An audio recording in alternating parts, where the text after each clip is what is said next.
हम निर्विषय हो सकते हैं। एक बार एक दिन सत्संग हुआ था कि 1 करोड़ नाम जप करने पर भागवतिक स्वप्न आने लगते हैं, बड़ी दिव्यता आने लगती है, सद्गुण आने लगते हैं। 2 करोड़ नाम जप करने पर इंद्रियां निर्विषय होने लगती है, नाम प्रिय लगने लगता है, और जो दिव्य आकाशचारी ऋषि मुनि हैं उनसे बात होने लगती है। ऐसे करोड़ करोड़ नाम के 13 करोड़ नाम का 13 करोड़ नाम जप करने वाला दूसरों को मोक्ष प्रदान कर सकता है। तो हम नाम अधिक जप करें और अपने आप को भगवद आश्रित कर दें। वो विषय जो निषेध हैं उनको तो स्वीकार ही ना करें, और जो विषय विधि है कि आप स्वीकार कर सकते हैं वो भगवान को अर्पित करके भोगिए, तो रस बुद्धि होने पर भी भगवत प्राप्ति हो जाएगी। जैसे बहुत सुंदर भोजन में रीता है, वो हम भोजन श्री जी को भोग लगा दें, अब हम स्वाद से पाएं। हमारी लाडली जो ने पाया है, रोटी सब्जी दाल खीर पूड़ी जो भी है कितना स्वादिष्ट है, स्वाद बखान बखान करके पाओ तो भी आप बंद होगे नहीं, क्योंकि प्रसादे सर्व दुखा नाम हानि रस्योपजायते। भगवत प्रसाद समस्त दुखों का नाश कर देता है और प्रसन्नता प्रदान करता है। ऐसे ही जो हमें विषय प्रिय है वो हम भगवान को अर्पित कर दें।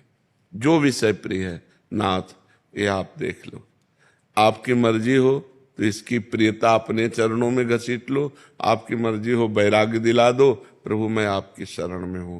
और बात पक्की समझो, शिव विरंची का मोह है, को है बपुरान, बेचारा और कौन डींग हाँक सकता है। शिव विरंची का मोह है, भगवान की बलवती माया है। तो भगवान ही जब हमें निकालेंगे तभी हम निकल सकते हैं। तो हम ऐसे रहें, आश्रित रहें, शरणागत रहें और नाम जप करते रहें, और इसकी चिंता ना करें, चिंतन करें। चिंतन जब इसका होगा विषयों का तो भी हानि हो जाती है। जहां हम विषयों का चिंतन करते हैं कि यार, जब विषयों का चिंतन रस बुद्धि से हो तो तुरंत नाम के द्वारा उसे काटो। नहीं नहीं, बहुत भोगा, संसार भोग रहा है, नहीं अब नहीं, राधा राधा राधा राधा, तो हम इससे निकल जाएंगे। घबराने की जरूरत नहीं है, ये हमारे प्रभु की ही माया है, किसी दूसरे की नहीं है। नहीं, किसी दूसरे की होती तो घबराने की जरूरत थी, मेरे प्रभु की ही माया है। तो जिस दिन मेरे प्रभु डांट देंगे उसी दिन माया मुक्त हो जाएंगे। ये भरोसा रखकर खूब नाम जप करो। बाबा सिर्फ नाम जप से हो जाएगा? हो जाएगा, पूर्ण नाम जप से हो जाएगा। नाम जप पूर्ण है। तीर्थ यज्ञ दान पुण्य स्वाध्याय इनसे पूर्ण नहीं होगा, लेकिन नाम जप से पूर्ण हो जाएगा। विराज भट्ट जी, राधा वल्लभ श्री हरिवंश महाराज जी, क्या कोई ऐसा उपाय है जिससे मुझे रजोगुण और तमोगुण ना सताएं? हाँ, नाम है ना, जितना नाम जप करोगे, नाम त्रिगुणातीत है। वो रजोगुण तमोगुण से क्या, वो सतोगुण से भी ऊपर कर देगा। त्रिगुणातीत से त्रैगुण ने स्थिति प्रदान कर देगा। जितना हम अधिक, देखो खास बात क्या है, त्रिगुण रचना संसार है, भगवान त्रिगुणातीत है। संसार का चिंतन छूटे, चाहे मंत्र जप रहे हो, नाम जप कर रहे हो, या भगवान के पावन चरित्रों का चिंतन कर रहे हो, या चरित्र सुन रहे हो, या साधु संग महात्माओं का संग कर रहे हो, तो हमारा जब भगवान से संबंधित चिंतन होता है तो वो गुणातीत होता है। और जब संसार का चिंतन होता है तो वो सतोगुणी है तो सतोगुण बढ़ेगा, रजोगुणी है तो रजोगुण बढ़ेगा, तमोगुणी चिंतन है तो तमोगुण बढ़ेगा। संसार 3 गुणों से ही बना हुआ है और भगवान त्रिगुणातीत हैं। तो यदि हम भगवान का चिंतन करेंगे तो हम गुणातीत हो जाएंगे, संसार का चिंतन करेंगे तो त्रिगुण के अंतर्गत रहेंगे। तो यही डर पे हरिवंश हित, जिनो भ्रमय गुण सलिल पर, जे नामन मंगल लोक त्यों, सो हरिपद भज न विलंब कर। डरते रहो कहीं रजोगुण तमोगुण हमें नष्ट न कर दें, इसलिए जिनका नाम तीनों लोकों का मंगल करने वाला है उन भगवान का नाम जप करें। महाराज जी, घर पे जाते ही थोड़े टाइम तक रहता है यहाँ का प्रभाव जी। नाम का, उसके बाद कभी कभी ऐसा हो जाता है कि मैं तमोगुणी हो गया हूँ और उससे बाहर नहीं निकल पाऊंगा। बिल्कुल। नाम छूटने लगता है, ऐसा होता है कि नाम छूट जाएगा तो मेरा क्या होगा। बिल्कुल बिल्कुल नहीं, बहुत कृपा आपके ऊपर है। जो नाम छूटने पर आपको पीड़ा होती है, ये भगवान की विशेष कृपा है। विशेष कृपा पात्र में ये लक्षण होते हैं। नहीं तो इस अवस्था में तो भोगों का चिंतन और भोगों की क्रियाएं, इसी में जीव मस्त रहता है। लेकिन आप यौवन अवस्था में भगवान नाम छूट न जाए, इस पीड़ा से युक्त है, इसलिए विशेष कृपा आप कर रहे हैं। ये ध्यान रखिए, खान पान गड़बड़ न होने पावे। अगर हमारा खान पान प्याज लहसुन या अशुद्ध भोजन, या जिन पात्रों में लोग मांस बनाते हैं उन पात्रों का भोजन जैसे होटल में है, रिश्तेदारों, फिर हमारी बुद्धि पतित हो जाएगी। तो कुसंग का त्याग करें और अभक्ष भोजन का त्याग करें, और शांत भाव से भगवान के नाम की बार बार आवृत्ति करते रहें, तो हम विजय को प्राप्त कर लेंगे। रजोगुण तमोगुण पर विजय। महाराज जी, एक छोटा सा और सवाल है। मैं दीक्षा की दिनचर्या पालन करने की कोशिश कर रहा हूँ, लेकिन मुझे ऐसा कभी कभी लगता है कि जब तक ऐसा लगे ना, तब तक दीक्षा मत लो, नाम जप करो। नाम जप करते रहो, समय थोड़ी व्यर्थ जा रहा है। दीक्षा ना ले और नाम जप करे तो उसका समय व्यर्थ थोड़ी जा रहा है, भगवत प्राप्ति की तरफ आगे बढ़ रहा है। नाम से ही भगवत प्राप्त। मान लो आप राधा नाम जप रहे हैं, या कृष्ण नाम जप रहे हैं, या राम नाम जप रहे हैं, तो किसी न किसी संत के मुख से तो निकला ही है ना, कोई न कोई गुरुदेव तो है ही ना। तो जिनके मुख से हम निकला नाम पकड़ ले, उन्हीं को गुरुदेव मान ले, तो पहली दीक्षा नाम दीक्षा हो गई। फिर जो मंत्र दीक्षा है, जब आत्मबल पुष्ट हो जाए तब लीजिए। जब हमारा आत्मबल पुष्ट हो जाए तब हम मंत्र दीक्षा ले लें, नहीं तो नाम दीक्षा मान करके खूब नाम जप करते रहे। हेमलता जी, राधे राधे। महाराज जी, महाराज जी, वृद्धावस्था से डर सा लगता है, क्योंकि अभी अरे वृद्धावस्था के बाद एक अवस्था और आती, मृत्यु। वो सब कुछ छुटा देती। वृद्धावस्था में तो कुछ तो बचा रहता है, लेकिन मृत्यु अवस्था आती है, वो तो कब आ जाए पता नहीं। वृद्धावस्था के पहले आ जाए कि बाद आवे, कोई पता नहीं है। डरो, अगर मृत्यु से डरोगे तो डर कर भगवान की शरण में चले जाओगे। जो सभीत आवा सरनाई, रखी हो ताई प्राण की नाई। भगवान कहते हैं भयभीत होकर मेरी शरण में आ जाओगे तो मैं तुम्हें प्राणों से भी अधिक प्यार करूंगा। तो भगवान की शरण में हो जाओ, पक्का शरीर की दुर्गति होनी है। ये जन्म ही दुर्गति के लिए शरीर की, तुम सदगति को प्राप्त हो जाओ। अगर भजन ना हो तो बहुत कष्टप्रद शरीर होता। प्रेम में अपने प्यारे के द्वारा किया हुआ विधान सर्वमंगल में होता है। जोई जोई प्यारो करे सोई मोहि भावे। मेरे प्यारे जैसा करते वैसा भाव। जब तक प्रभु से नहीं जुड़ोगे तो भय ही भय है। कैंसर हो जाए, कहो जवानी में कैंसर हो जाए, कहो क्या रोग हो जाए। अब क्या देखो, हम बचपन से बाबा जी हमारे दोनों किडनी फेल, क्या रोग हो जाए, कौन सी परेशानी आ जाए, हाथ टूट जाए, पैर टूट जाए, दिमाग खराब हो जाए, कब क्या हो जाए। इसलिए हम भगवान की शरण में रहें, कोई पाप कर्म न करें, नाम जप करें तो हृदय में आनंद रहेगा। ऐसी स्थिति में भी हमारे हृदय में उत्साह है, हमारे हृदय में आनंद है, हमारे हृदय में एक शीतलता है, एक गंभीरता है, एक शांति है। ये हम इसलिए बता रहे हैं आपको कि हम भगवान की शरण में केवल इस बात से हम बच रहे। नहीं जैसे पूरे मकान में आग लगा दी गई हो और एक शीतल कमरे में कोई बैठा हो, आंच भी ना पहुंच रही हो, ऐसे हमें भगवान रख रहे हैं कि पूरे शरीर में भीषण कष्ट और हम आनंद में रह रहे हैं। भगवान की शरणागति का ये फल है। अगर भगवान की शरण में हो जाओ, नाम जप करो, तो यही आपको भी, आप पर भी कृपा हो जाए। देखो प्रहलाद जी को आग में जलाया गया, पर्वत से दबाया गया, जल में डुबाया गया, विष पिलाया गया, लेकिन कोई फर्क पड़ा क्या? क्यों? क्यों भगवान श्री हरि की गोद में है, वो हरि की स्मृति में है, वो हरि के चिंतन में डूबे हुए हैं। तो क्या आप चिंतन नहीं कर सकते? विचार करो, क्या आप राम राम हरि हरि कृष्ण कृष्ण नहीं जप सकते? आप जप के देखो, इसे साधारण मत मानो, आप कह के देखिए, लोक और परलोक तुम्हारे दोनों मंगल में हो जाएंगे। भाव लगे ना लगे, श्रद्धा बने ना बने, मन लगे ना लगे, केवल जबरदस्ती जपिए। जैसे एक गरीब आदमी ओवर टाइम भी मेहनत करता है पैसे के लिए, ऐसे अधिक से अधिक समय नाम जप कीजिए। देखिए ये लोक और परलोक सब मंगल हो जाएगा, सब जगह आनंद हो जाएगा। रश्मि जी दिल्ली से। अलका जी। महाराज जी आप दोनों का एक जैसा था कि महाराज जी जब सामने परिस्थिति आती है, जब कोई कटु वचन बोलता है, तब नाम क्यों नहीं सुनाई देता? बहुत कोशिश करने पे भी मुख से प्रतिक्रिया हो जाती है। अभ्यास की कमी है। यदि अभ्यास करें तो पागल आदमी यदि रोड में कटु वचन कहता हो, गाली देता हो, तो आपको बुरा नहीं लगेगा, क्योंकि आपको पता है आदमी पागल है। क्यों? पागल आदमी जैसे आपको गाली देने लगे या आपको मारने लगे तो आप उसके प्रति बुरा नहीं करेंगे, क्योंकि आपके अंदर एक भावना रहती है ये आदमी पागल है। ऐसे ही जब कोई हमें गाली देता है तो हम विचार के द्वारा समझे अब ये पागल है, ये क्रोध से पागल हो गया है, ये ईर्ष्या से पागल हो गया है, ये द्वेष से, ये बेचारा दया का पात्र है, इस पर क्या नाराजगी करें। जब हम भावना बदल देंगे तो हमें आनंद मिलने लगेगा।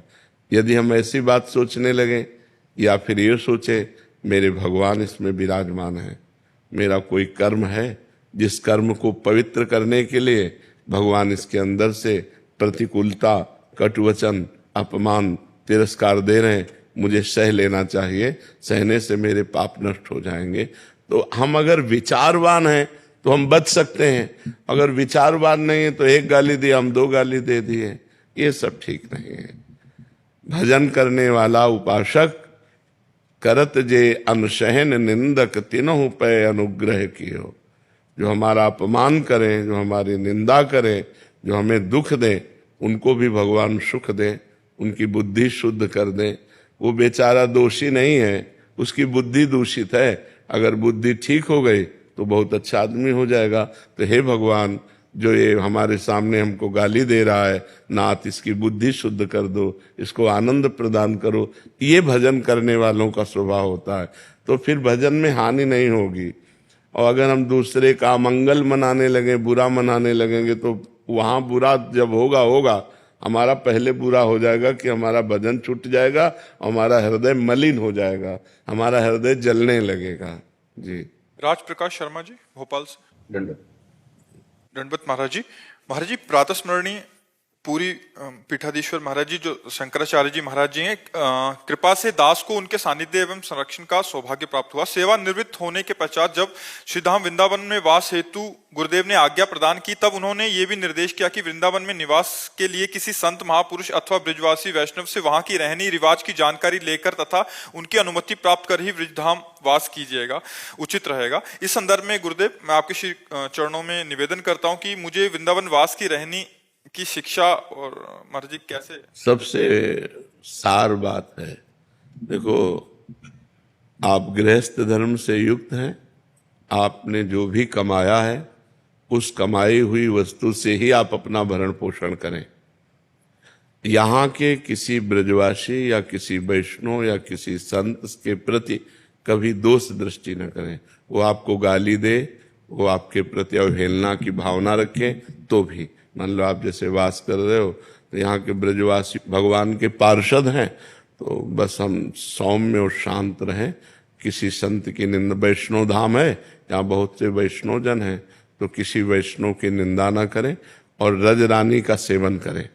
रज रानी अगर हो सके तो रज के पात्र में भोजन पाइए, बहुत पवित्र भोजन हो जाता है जब हम यहाँ के रज में बनी हुई पात्र जो है ना वो मिलते हैं, कामा में मिलते हैं। अपने लोग जितने भी सब साधक हैं सब उसी में पाते हैं।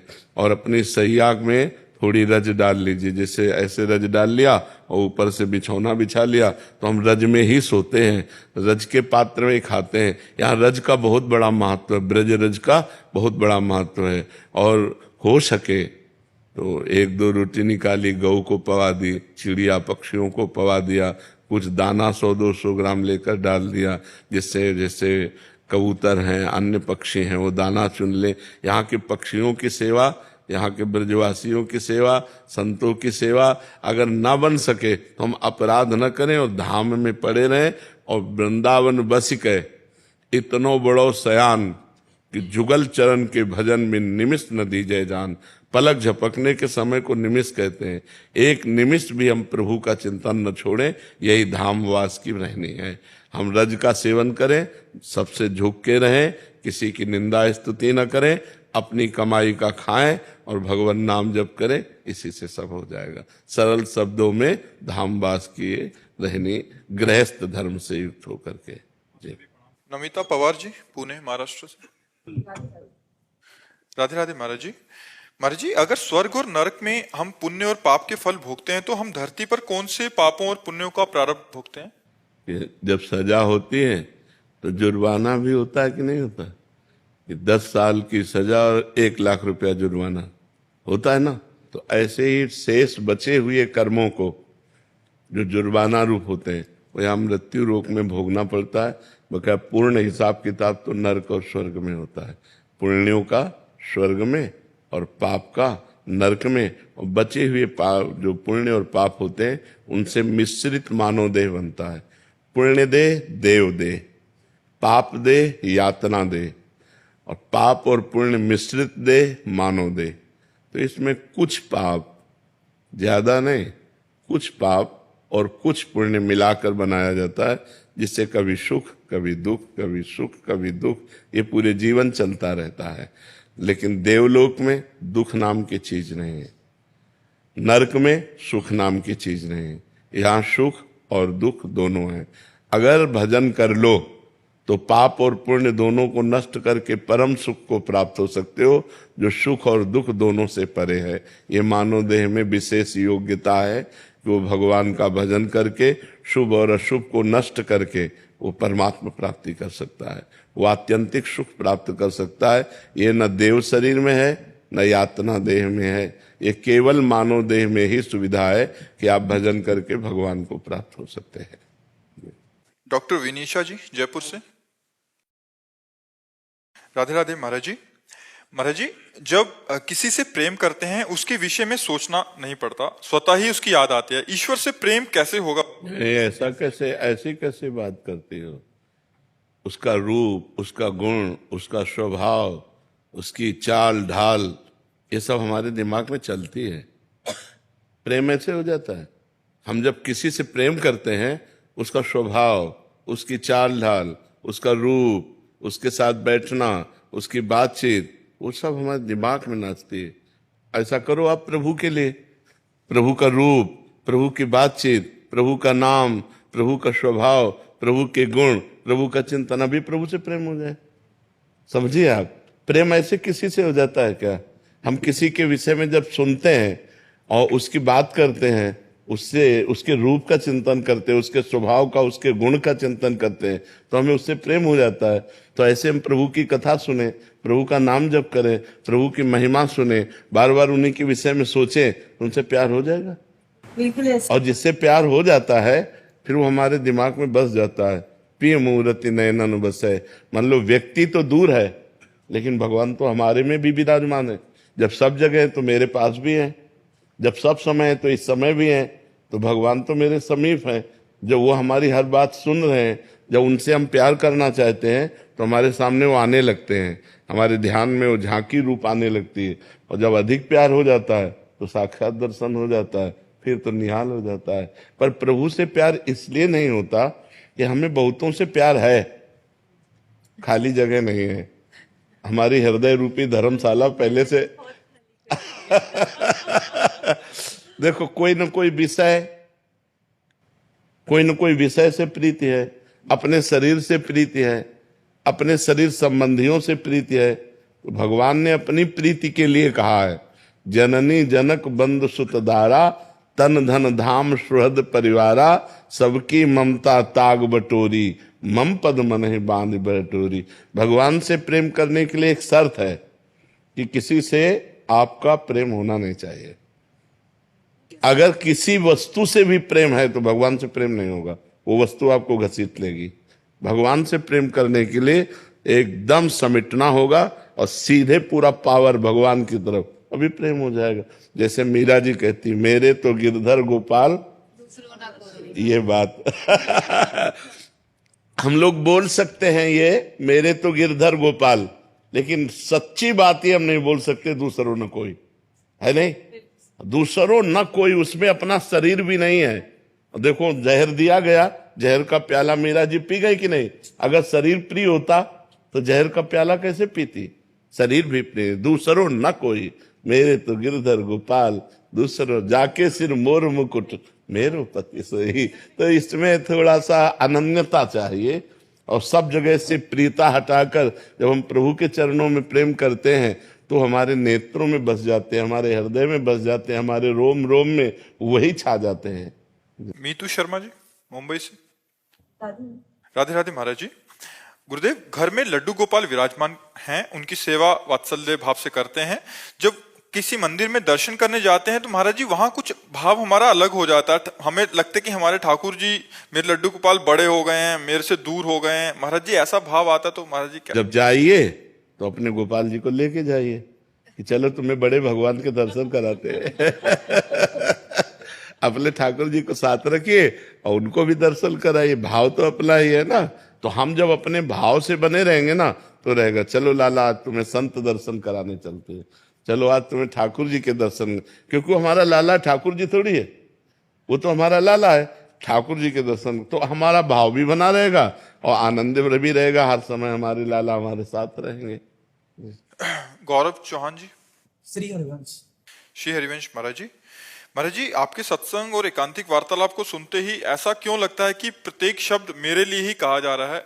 वैसे हर सत्संगी को ऐसा ही अनुभव होना चाहिए, क्योंकि हर प्रश्न का उत्तर सबके लिए है, किसी एक के लिए नहीं। एक प्रश्न करता है लेकिन लाखों को उत्तर जाता है और लाखों का कल्याण हो सकता है। अगर लाखों स्वीकार करें तो लाखों मंगल में भगवान के मार्ग में चल सकते हैं। ऐसा हर सत्संगी को लगना चाहिए कि ये सत्संग मेरे लिए ही हो रहा है, मेरे सुधार के लिए हो रहा है, मेरे में जो अवगुण हैं उनको दूर करने की प्रेरणा हो रही है। ऐसा ही होना चाहिए। आभास सेठ जी। राधे राधे महाराज जी। महाराज जी, आपके चरणों में कोटि कोटि प्रणाम। महाराज जी, भगवान के साथ साथ माता पिता भी पूजनीय हैं, इनको खोने से डर सा लगता है महाराज जी, जैसे भगवान के रूठने से। देखो, इसका नाम है मृत्यु लोक। यहाँ पूजनीय अपूजनीय, श्रेष्ठ नीच, उत्तम अधम जो भी है सब मरेंगे, क्योंकि इसका नाम है मृत्यु लोक। मृत्यु के लोक में हम हैं तो मृत्यु अपना काम करेगी, चाहे संत हो, चाहे असंत हो, चाहे बच्चा हो, चाहे जवान हो, चाहे बुद्धिमान हो, चाहे मूर्ख हो, चाहे पापी हो, चाहे पुण्यात्मा हो, मृत्यु लोक में है, मतलब मरेगा। अब समय निश्चित नहीं है, समय किसी का बाल्यावस्था में ही मृत्यु, किसी की जवानी में, किसी की वृद्धावस्था। तो हमें पहले से तैयार रहना चाहिए कि ये सब बिछुड़ेंगे। हमको जो वैराग्य हुआ बचपन में वो इसी बात से हुआ। हम अपनी माँ से बहुत प्यार करते थे, तो वैसे हर बच्चा माँ से प्यार करता है। तो जब स्कूल से आते लगता है ये मरेगी, जब ये मरेगी तब मैं कैसे जी पाऊंगा। ये शाश्वत संबंध नहीं है। तो कौन ऐसा है जो मेरा वास्तविक मित्र बन सकता है? तो बस हृदय से आता भगवान, भगवान से। तो फिर उन्हीं के लिए जीवन अर्पित की। जो सच्चा मित्र है उसी को प्राप्त करना है, उसी से प्यार करना है, पूरे जीवन का प्यार उसी को देना है जो हमारा सच्चा मित्र है। तो जैसे हम माँ से प्यार करते हैं, पिता से प्यार करते हैं, तो ये विशुद्ध प्यार नहीं होता है, इसमें मोह होता है। और मृत्यु होने पर बड़ा दुख होता है, क्योंकि जिससे हमें प्रियता होती है, लगाव होता है, उसको सदैव पास रखने की इच्छा होती है। और मृत्यु पास रहने देगी नहीं, सदैव नहीं रहने देगी, ये बिछुड़ेगी ही, यहाँ बिछुड़ना ही है। इसीलिए फिर मन हट जाता है और लगता है कि ऐसी जगह लगाओ जहाँ बिछुड़ना ना हो। वो है श्री कृष्ण, वो है किशोरी जी। जहाँ मन लगा दो तो फिर बिछुड़ना नहीं होगा, वो हमारे मन ही में आके बैठ जाएंगे और सदा सदा के लिए बैठ जाएंगे। रेवती जी पुणे से। राधे राधे महाराज। राधे राधे महाराज जी। महाराज जी, निर्गुण ब्रह्म से प्राप्त ब्रह्मानंद, सगुण ब्रह्म से प्राप्त भगवदानंद, महाराज जी अनुपम परमानंद से पृथक श्री कृष्ण रसामृत प्राण आनंद रस। महाराज जी, भगवान के लिए भी विमर्श तथा परम रहस्य रस की क्या आप कहना चाह रहे हैं इसमें? राधा सुधा निधि में है वैसा वर्णन, वो उनके लिए क्या अगम्य है ऐसा? महाराज जी इसमें एक व्यासवाणी का और कोटेशन दे रहे हैं कि निर्गुण सगुण ब्रह्म ते न्यारो बिहरत सदा संघात व्यास विलास सदा रस अद्भुत निगम अगोचर बात। इसमें तुम्हें क्या संशय है? श्री कृष्ण के लिए भी कुछ अगम्य है ऐसा? श्री कृष्ण के बहुत रूप हैं, एक ही रूप थोड़ी तुम जानते हो। जैसे अब तुम्हें समझाएंगे तो समझो। हमारा स्वरूप निर्गुण है, आपका स्वरूप निर्गुण है। आप अपने को निर्गुण मानते हैं तो सगुण मानते हैं, तो ये देह को लेकर तो मानते हो नहीं। बोलो आपका स्वरूप क्या है? कोई रूप नहीं आपके स्वरूप का, कोई गुण नहीं, वो चिदानंदमय है। जो आपका स्वरूप है वो चिदानंद है, वो भगवत स्वरूप है, लेकिन आप उसे जानते नहीं हैं। आप इस पार्थिव पांच भौतिक देह को ही केवल अपना स्वरूप मानकर अपने को स्त्री मानते हैं। मानते ना, स्त्री रूप में आप साकार हैं, लेकिन परमात्मा अंश रूप में आप निराकार हैं, जो सर्वत्र व्याप्त है। ऐसे श्री कृष्ण रूप में साकार हैं, लेकिन श्री कृष्ण तत्व रूप में सर्वत्र व्याप्त है।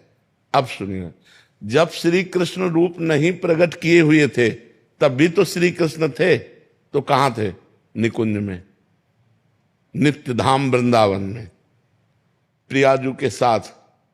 तो सगुण रूप अवतार लीला, निर्गुण रूप तत्व रूप से, और सगुण निर्गुण दोनों से न्यारे। अवतार लेने के पहले, अवतार लेने के समय निकुंज में ताला लग गया था क्या? कि अब तो गए यहां से दिल्ली गए, हमें तो दरवाजा बंद है तो थे ना। तो वही है, सगुण निर्गुण दोनों से न्यारे, निर्गुण सगुण ब्रह्म ते न्यारो, जो प्रियाजू की गलवैयां दिए हर समय विहरण करते रहते हैं। एक रूप में अवतार लेते हैं, लीला करते हैं, लेकिन जिस समय अवतार लीला चल रही होती है उस समय निकुंज लीला भी चल रही होती है। निकुंज लीला में ताला तो नहीं लग जाता, तो समझ रहे ना। अच्छा, अब जैसे सखाओं के साथ श्री कृष्ण यहां खेल रहे हैं और कह दिया जाए इनके लिए भी वो अगम्य है क्या? उसी समय वो श्री जी की महावर रचना कर रहे हैं, उसी समय श्री जी का चिबुक प्रलो रहे हैं, उसी समय श्री जी की रूप माधुरी का पान कर रहे हैं। बोले श्री कृष्ण के लिए भी दुर्लभ है। अब आप देखो कब कहां जब सखाओं के साथ खेल रहे हैं और वहां श्री जी के पास वो रसिक देख रहा है कि वो तो चिबुक, वे मृद चिबुक प्रलोय प्रबोधत तो भामिन कर सो कर टारत। बोले वो श्री कृष्ण के लिए भी दुर्लभ है। कौन श्री कृष्ण? जो सखाओं के साथ खेल रहे हैं। तो है कौन? वही तो है। बस यह है रात से समझ या रात से रघुनाथ कर बेग ल जाने कोई, और जो जाने रघुपति कृपा तो सपने में मोह ल होए। अभिलाष यादव जी भोपाल से। राधे राधे महाराज जी। राधे राधे महाराज जी। महाराज जी पिछले एक वर्ष में जब से आपका सत्संग सुना है, श्री जी की कृपा से 1,54,00,000 नाम जप हो गया महाराज जी, जिसमें मुझे परोपकार की भावना उत्पन्न हो रही है महाराज जी। अभी इनका कहना था कि जैसे कोई दीन ही नहीं या किसको देखता हूं तो अपना भजन दे देता हूं कि मेरा इतना भजन उनको दे दो। तो महाराज जी ऐसा करने से भजन नष्ट हो? नहीं, पहले तो अपने लक्ष्य तक पहुंचो पहले, नहीं तो बीच में ही लुट जाओगे। भगवत प्राप्ति जब तक ना हो, अब तुम्हारे को प्रक्रिया बदलनी चाहिए। जो भजन करो वो भगवान को समर्पित करो, जो भजन करो वो भगवान को समर्पित करो। जिसको दीन दुखी देखो तो तन से धन से सुख पहुंचाने की चेष्टा करो और मन से भावना करो, भगवान आप तो परम उदार हो, आप इसे ठीक कर दो। भजन भगवान को दो, प्रार्थना भगवान से करो। शरीर से और धन से अगर सेवा बनती है तो वो सेवा कर दो, भजन भगवान को दो भगवत प्राप्ति के लिए। जब तक भगवत प्राप्ति ना हो जाए तब तक भजन खर्चा करने का बिल्कुल अधिकार नहीं रखना चाहिए। महाराज जी उस समय मन बहुत द्रवित हो जाता है, तो तन से सेवा कर दो और मन से प्रार्थना कर दो। आपका भजन तो थोड़ा है ना, और भगवान अपार करुणा सिंधु हैं, तो हम प्रार्थना करते हैं कि भगवान इसके कर्म को आप नष्ट कर दो, इसको सुख प्रदान करो। हे भगवान आप इसके दुख को दूर करो। ये तो हर भक्त विनय कर सकता है। तो विनय करना, शरीर से और धन से सेवा करना, भजन को भगवान के चरणों में समर्पित करना, वो सिर्फ भगवत प्राप्ति के लिए है। हमारा जन्म साधन धाम मोक्ष कर द्वारा हम भगवत प्राप्ति के लिए भजन करते हैं। और दूसरी बात, सब में भगवान है, सब रूपों में भगवान है। तो जब कोई दुखी हो तो देखो भगवान दुख की लीला कर रहे हैं। तो हमसे जो बन सके हम तन मन धन से सेवा कर दें, लेकिन भजन भगवान को दें।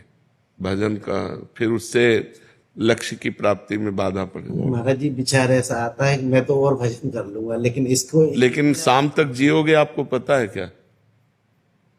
शाम तक आप जियोगे क्या? ये कोई गारंटी तो है नहीं ना। तो पहले हम अपना कार्य करते मनुष्य जीवन का, पहले अपना कल्याण करें, अपने को भगवत प्राप्ति करें। तो जब आप भगवत प्राप्त हो जाओगे तो वासुदेवा सर्वम, कोई जीव बचा ही नहीं, सब भगवान ही है। यही अनुभव हो जाएगा। सिय राम में सब जग जानी। तो नाटक मंच पर दुख सुख का नाटक कर रहा है, वस्तुतः वो परमात्मा है, ऐसा ज्ञान हो गया तो ये वृत्ति भी चली जाएगी। समझ रहे ना? असलियत में, परमार्थ में पहले तुम चढ़ो, तुम अध्यात्म को प्राप्त हो। तो जब तुम्हारा चश्मा बदलेगा तो सर्वम खलमिदम ब्रह्म, सब ब्रह्म विराजमान है। तो दुख सुख का कोई खेले नहीं है। माया में दुख सुख है।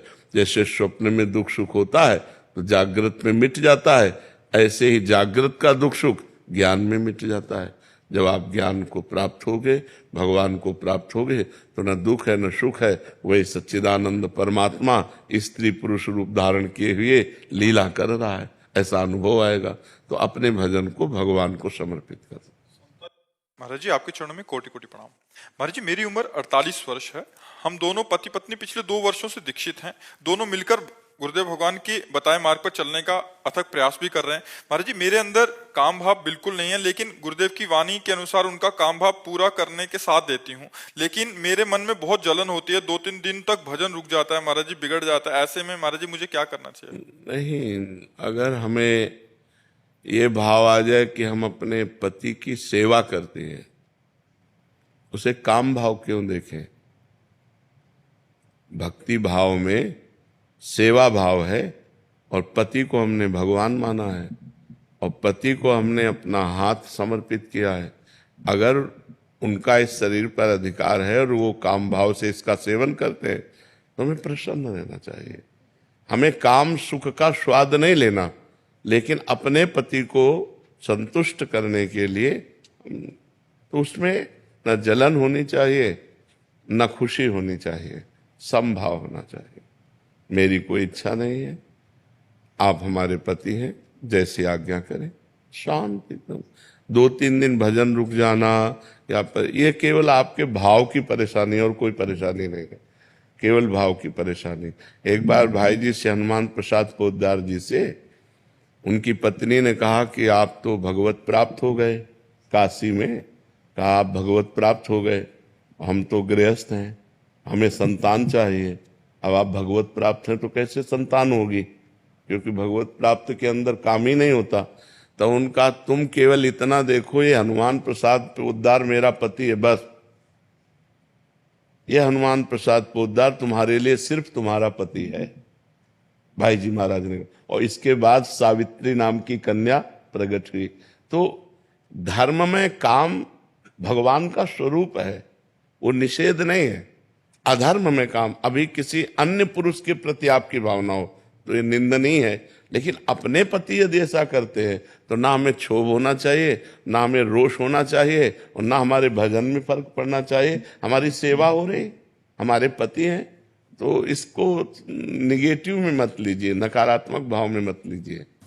नेगेटिव में नहीं लेते, लेकिन कुछ चीजें ऐसी थी जिन्हें छुड़ाया गया आपकी वाणी के द्वारा ही छुड़ी उन्होंने, और अब वो चीजें बार बार आंखों के सामने आ जाती है जब भी ऐसा होता है।